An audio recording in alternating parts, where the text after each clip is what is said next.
북한 김정은이 요즘 정말 조용합니다. 왜 이렇게 조용한 걸까요?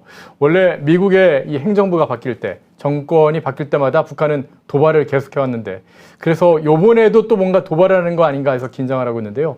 이상하게 김정은이 매우 조용합니다. 하지만 무조건 조용한 게 아니라 그 뒤로 움직이고 있는 일들이 있었다고 하는군요. 유동열 자유민주연구원장님과 함께 자세히 알아보도록 하겠습니다. 원장님 어서 오십시오. 예, 안녕하십니까. 자, 미 대선이 이제 끝난 지가 한 달까지는 아직 안 됐고 한 달 정도쯤 가까이 되고 있는데 요 소식 좀 보실까요? 오늘 이게 기사 나온 건데요. 어제 조지아주에서 미국 트럼프 대통령이 그 상원의원 이 결선 투표에 대한 어떤 유세 같은 걸 벌리시는데 이런 얘기를 했더라고요. 바이든이 김정은과 잘할 것 같지 않다. 왠지 자기하고 김정은은 굉장히 친한 그런 관계였는데 뭐 햄버거도 주거니 받거니 하는 그런 관계였는데 바이든하고 잘 안 될 거야. 약간 샘내는 것 같은 그런 발언을 했습니다. 지금 김정은이 그런데요. 미 대선이 끝났는데 너무 조용합니다. 왜 이렇게 조용한 건가요? 첫째는 이제 이 김정은이 새로운 미 바이든 행정부에 대해서 지금 관망하는 자세를 취하고 있습니다. 자, 예전에는 미국의 대통령 선거에 이제 즈음해서 또 결과가 나왔을 때는 강력한 무력시를 보여줬거든요. 그랬었죠. 자, 그런데 그 무력시를 보여준 이유는 뭐냐면 어차피 그 김정일 체제하고는 미국하고는 대화가 안 되니까.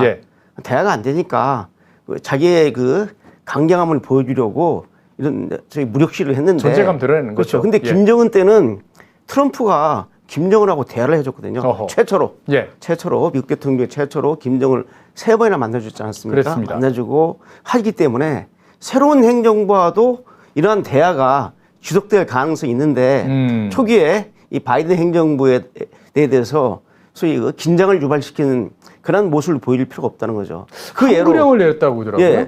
그 지난번 국회 정보위에서 이 국정원이 보고를 했는데 김정은이가 해외 공간에다가 전문을 보내가지고 이 미국 대선에 대해서 또 새로 출범하는 바이든 행정부에 대해서 일체 언급을 말하라.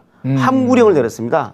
그 이유는 뭐냐면 어차피 새로운 미국 정부하고도 대화를 할 건데 과거가 대화가 안 되는 시절 같았으면 그냥 북한이 보여주고 싶은 거 보여주면 되는데 지금은 김정은 때는 트럼프와 대화한 그런 경력이 있기 때문에 새 행정부와도 어떤 식으로든지 대화를 하기 위해서는 이 바이든 행정부의 쉽게 말하는 그 기분을 상하게 할 필요가 없는 거죠. 그러니까 지금 관망기입니다. 관망하다가 이제 바이든 행정부가 계속 북한을 갖다 경원시하고 김정은과의 대화를 갖다 거부한다면 이제 무력시위 등 이런 이제 발악을 좀 하겠죠. 그렇군요. 댓글창에서 팬텀 이폭격기님, 조슈아백님, 이현길님 후원 감사드리겠습니다. 보시면서 많은 후원도 해주시고 응원의 댓글도 달아주시기 부탁드립니다. 자, 그나저나 김정은이 그러면서도 이 내부 결속 따지기에 계속해서 힘을 쏟고 있다 하던데요. 네, 그렇죠. 지금 당 중앙군사위원을 계속 작년부터 시작된 거죠. 갈아치우고 있다면서요. 이게 작년 그 10월 20일 날 북한에서 북한 그 부서 중에 군사 정책을 결정하고 소위 최종 이제 마련하는 그런 당 중앙 군사위원회가 있습니다.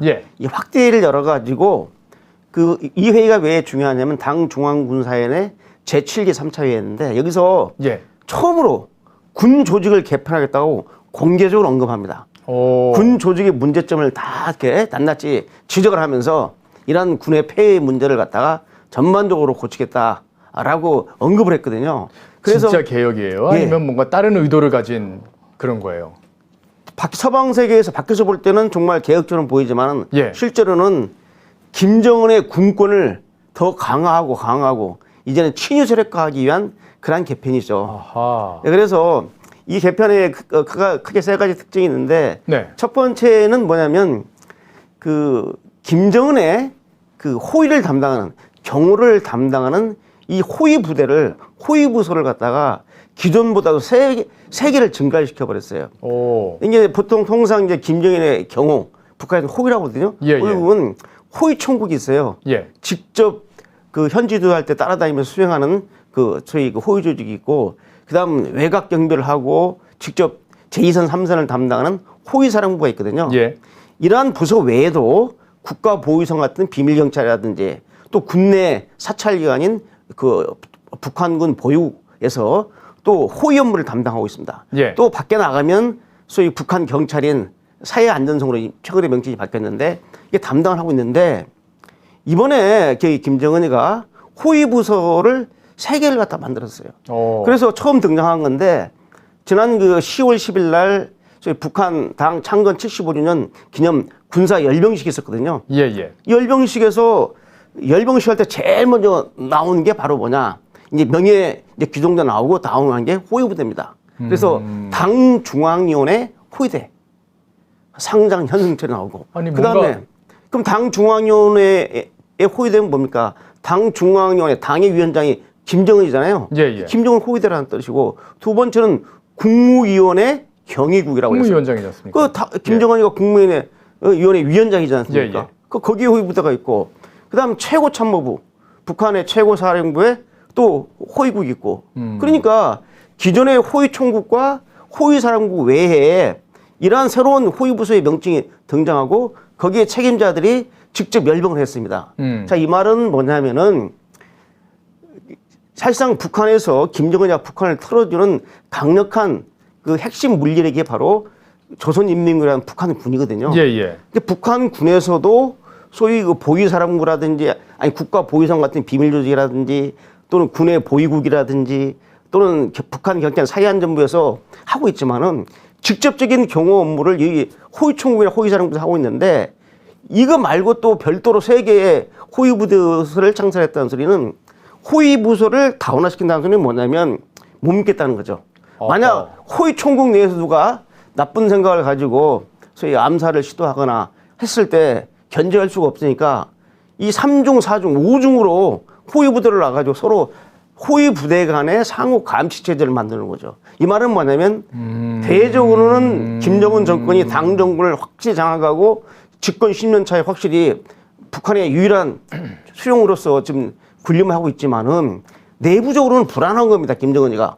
자기가 최측근에 의해서 암살당하는 독재자들이 많거든요. 지금 민심이 그 대북제재가 계속되니까 유엔 대북제재가 계속되면서 북한 안에 달러는 완전히 씨가 말라버렸고 그렇죠. 예. 주요 물자들이 지금 공급이 안 돼서 민심이 굉장히 흉흉하다 들었어요. 달러가 씨가 말린 게 아니라 그동안에 그 달러가 북한에 통용이 됐는데 이 코로나 시대에 김정은이가 달러와 사용을 금지시켜버렸습니다. 그렇죠. 최근에 이제 금지시켜버렸죠. 북한 이제 중국 인민폐고 북한 돈만 아니면은 사용할 수 없으니까 달러의 수요가 달러를 가지고 있어도 물품 교환이 안 되지 않습니까? 그러다 보니까 나가본 거죠.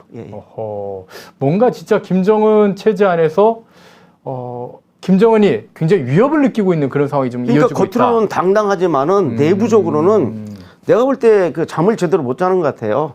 아, 그래요? 예, 잠을 제대로 못 자고 왜냐면은 인류 역사상 사실상 그 철권 그 강압 독재자들의 말로는 그 피로사죠, 과로사. 그렇죠.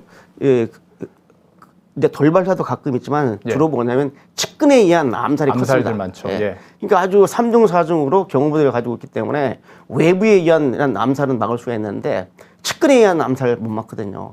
이 이제 포갑자들이 두려운 겁니다. 우리 삼국지에서 장비가 누구한테 죽었습니까? 전투 중에 싸움 중에 죽은 게 아니라 자기 부관한테 죽었거든요. 이러한 것들을 상상할 때 그리고 저희가 계속해서 북한의 급변 사태의 가능성에 대해서 저 같은 경우도 여러 차례 논문 발표를 통해서 측근에 의한 암살 가능성이 제일 높다.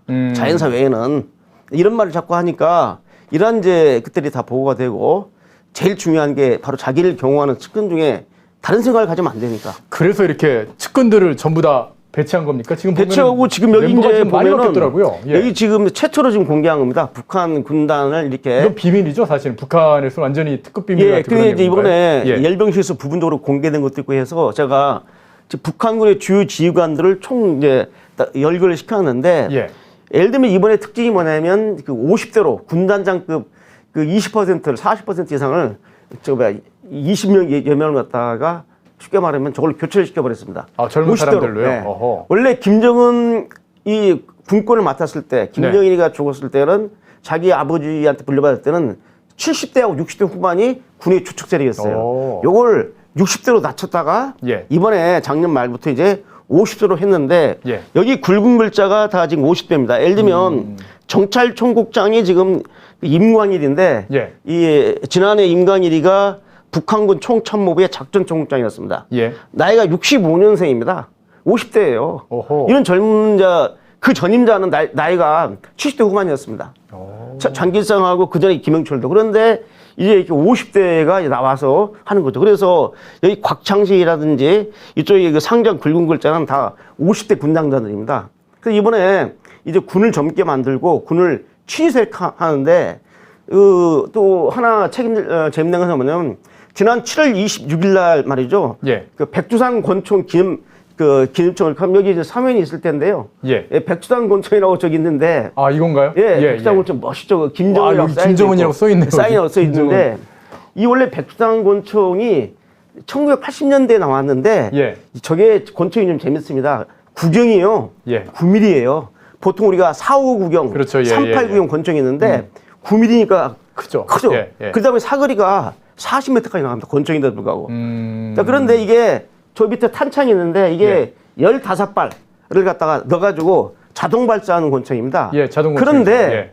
이번에 노동신문 지난 7월 26일 보니까 예. 저걸 갖다가 말이죠. 신형 백두산 권총입니다. 그러니까 지금 제가 말씀드린 구경이 9mm에다가 그다음에 사거리가 40m 그리고 15발 자동 발사인데 예. 그걸 갖다 더 업그레이드한 거죠. 성능을. 그러니까 지금 정확한 성능은 모르겠습니다. 그렇지만은 저거로 볼 때 15발에서 20발까지도 가능한 권총이 아닌가. 같아요. 저 금으로 만든 거. 저 금장을 붙였습니다. 금 몇 개로.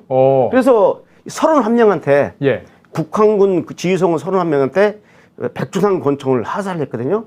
근데 저게 이제 못 끼면은 예. 이제 북한 이제 군에서는 군 지휘부에서는 행세를 못 하는 거죠.